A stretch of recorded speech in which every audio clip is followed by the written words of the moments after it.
Apparently, it takes around 45 minutes to charge the Mustang Mach-E from 10% to 80% on a DC fast charger like this one. Well, I'm nowhere close to that low this week, which really is a testament to this EV crossover coupe thing, but that's besides the point. You know, charging an electric vehicle's battery, it's a lot like filling an ice cube tray. Getting water into all those pockets, that's the easy part, but what takes the longest is getting them all filled to the same level. Anyways, I decided to start this review off at a fast charging location so we can get this thing up to at least 80% before we hit the road. So I'll see you guys in a bit.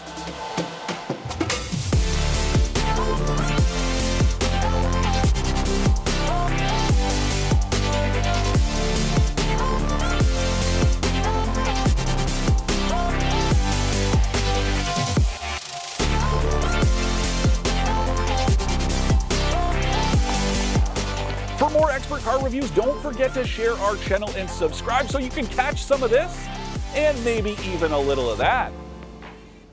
Yes, that was a bit of an unconventional opening, but this is a bit of an unconventional vehicle, and for a couple different reasons. First and foremost, it's electric, and that isn't necessarily anything new, but EVs still represent a fraction of the vehicles we drive. Just look at the roads around you, still dominated by gas-powered vehicles. So that does make this a little bit of a rarity. And then the other thing that's unique about it is that it's a Mustang, or it at least looks like one. Now, me personally, I don't have a problem with Ford calling the Mach-E a Mustang, but I know some diehard fans out there do take issue with that. But either way, I think both of those factors are going to help make this thing a viable alternative and are going to help push people into electric vehicles. And something else that's going to help this thing's cause, the way it all comes together. It's pretty fantastic. And I think even those die-hard Mustang purists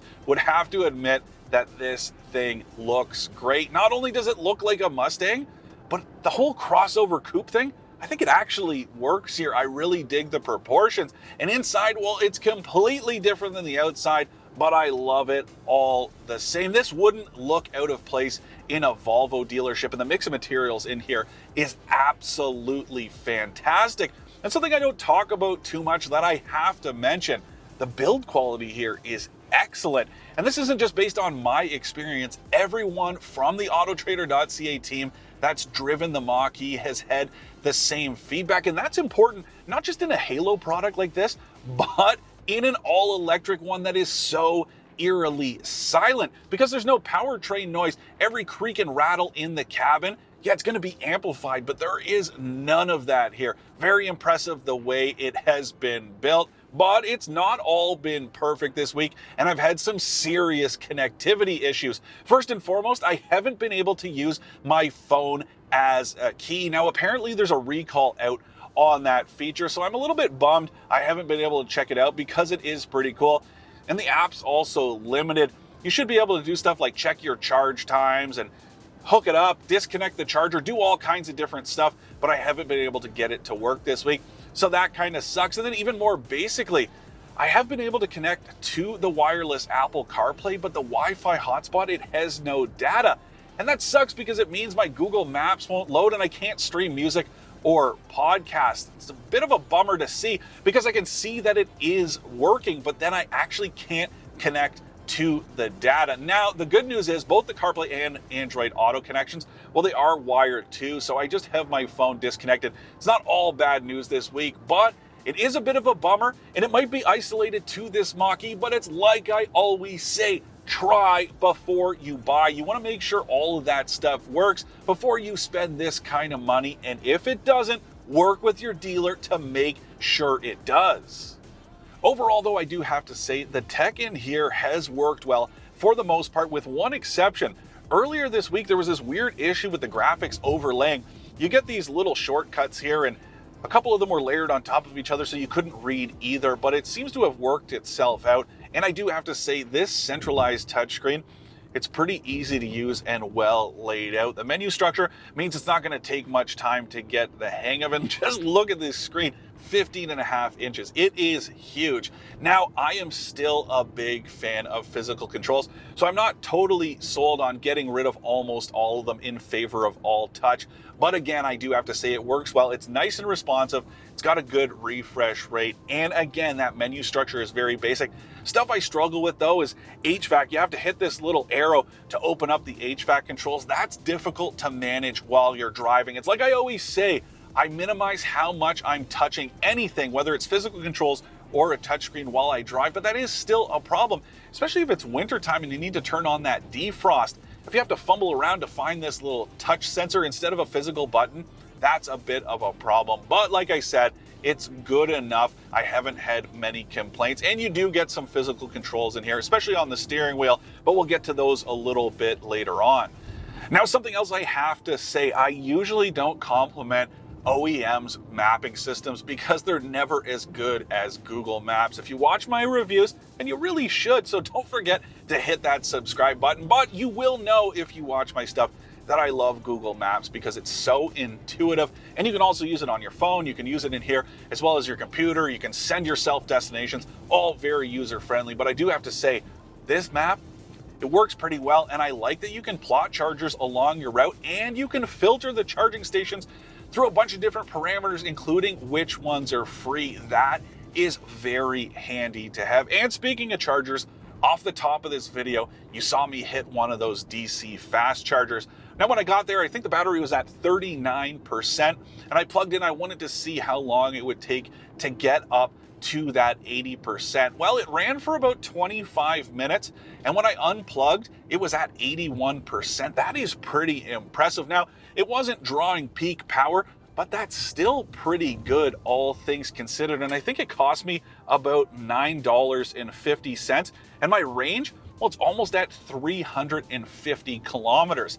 That is pretty impressive. And again, it's just one of those things that's going to help with that EV adoption. If you're on the fence, know that this thing can go the distance, both literally and figuratively. Now, if you don't want to hit one of those DC fast chargers, the Mach-E does come with a mobile charger, and it works with both 120 volt and 240 volt outlets, so you can bring it with you on the road or use it at home. And you can also get a quicker charger installed at home, so it'll charge the battery even faster. Now, this one I'm driving, it does have that bigger battery pack. It's 88 kilowatt hours, and this one has all-wheel drive, so that means the range is right around 435 kilometers. Apparently, if you skip all-wheel drive and go with the rear-wheel drive version, that jumps up to 480 kilometers. And then if you go with the smaller battery, which is 68 kilowatt hours, you get anywhere from 340 kilometers to 370 kilometers of range. Now, again, I haven't had trouble hitting that peak. I actually haven't drained the battery fully, but I've been on pace through almost 300 kilometers this week. I didn't even plug it in once, and that's how I hit that 40% or so before that charging station.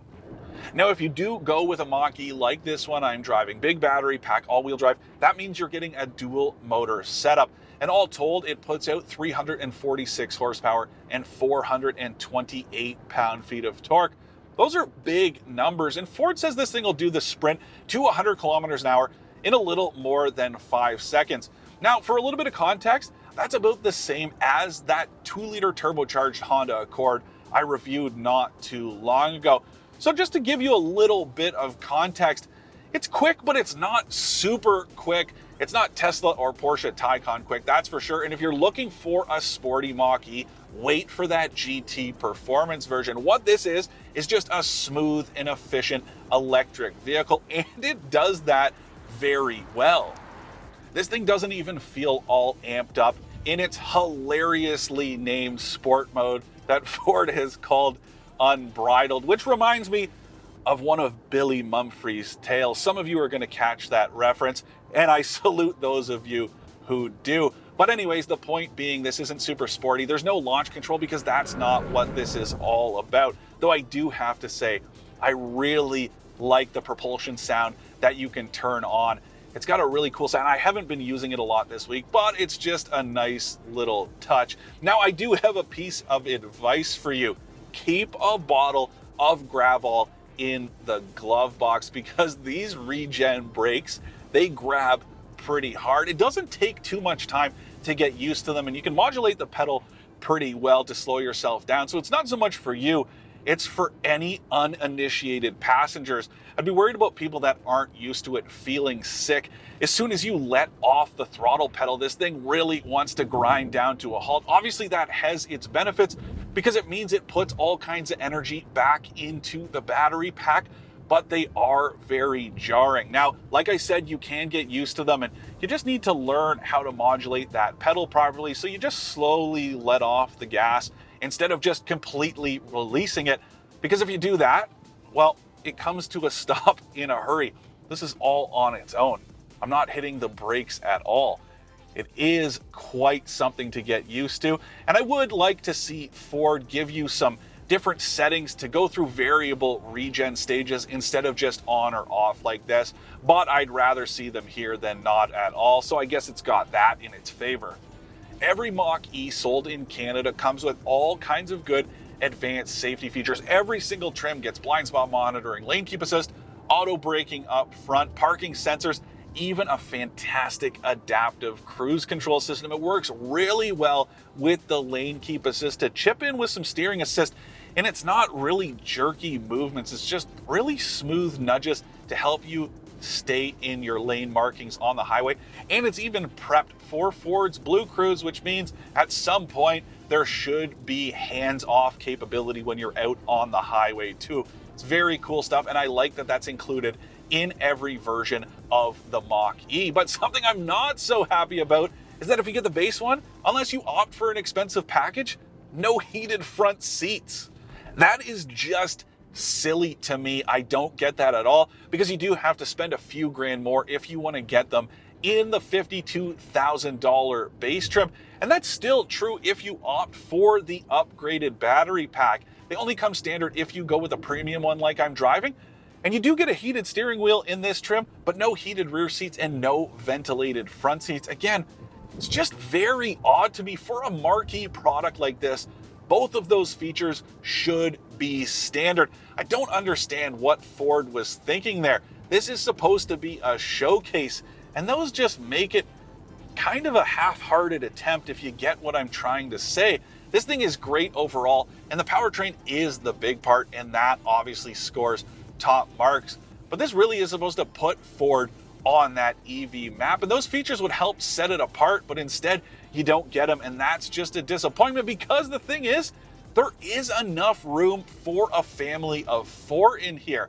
Now, to give you some context, it's about the same size inside as the Ford Escape. There's a little bit less rear leg room, but there's more than enough room. I can sit back there, and my camera guy will. He's back there right now, and you wouldn't even know it. It is plenty spacious, and the cabin width is great. It also feels a little more airy because I have this glass sunroof, though I do have to say I'm not so crazy about it. I do wish it had some sort of cover instead of just being open. It is tinted, but earlier this week when it was bright and sunny, I had to have my sunglasses on with the sun behind me. I don't like that too much, and I wish you could choose to have a little cover on there if you wanted to, but that's a small nit to pick. And then the last thing to cover is the cargo room. Now, there's 840 liters or so of cargo room behind the second row seats, which puts it pretty close to something like the Mazda CX-5, but it's the slope of that rear glass that you're going to have trouble with big and bulky items. But it's not going to be an issue with everyday stuff like grocery shopping. And hey, I was even able to fit my bike bag there by removing the front wheel and laying it down on its side. And there was still enough room for some other stuff too. So it is pretty spacious in here overall. If you do manage to max out the space in the back, well, you have another cargo area up front under the hood, and it's about the same size as what you get in a Porsche 911 or the trunk of a Mazda MX-5. And you know, I do have to say the ride quality, it is a little bit rigid, but it's fairly comfortable overall. It's just that you can feel the stiffness of that battery pack under the floor, and there is some body roll if you corner aggressively, but it is pretty comfortable. And the same goes for the seats. They're nice and supportive. I could spend all kinds of time in this driver's seat, and I was convinced that this is genuine leather upholstery, but it's synthetic. Very impressive stuff. I gotta say, the way it all comes together just makes the Mustang Mach-E incredibly easy to live with, and that to me is what this thing is all about. To recap, I like how smooth and efficient the Mustang Mach-E is, the styling inside and out, and how mellow it is to drive. I don't like the tech troubles I've had this week, that you can't get ventilated front seats or heated rear seats, and the way some of the controls work. Ford's come pretty close to hitting a grand slam with this Mustang Mach-E. All things considered, it's pretty well priced, especially if you live in BC or Quebec and you can take advantage of those provincial incentives, but it also delivers all the good stuff a modern electric vehicle should, like decent range, smooth driving, and quick charging. There are some imperfections here, especially when it comes to getting rid of all those physical controls inside, and I have a bad feeling about these quick release buttons, which might be a problem in the wintertime. So let's call this a bases clearing triple instead, but still, that's not a bad way to get some runs on the board, and that's something EVs desperately need right now.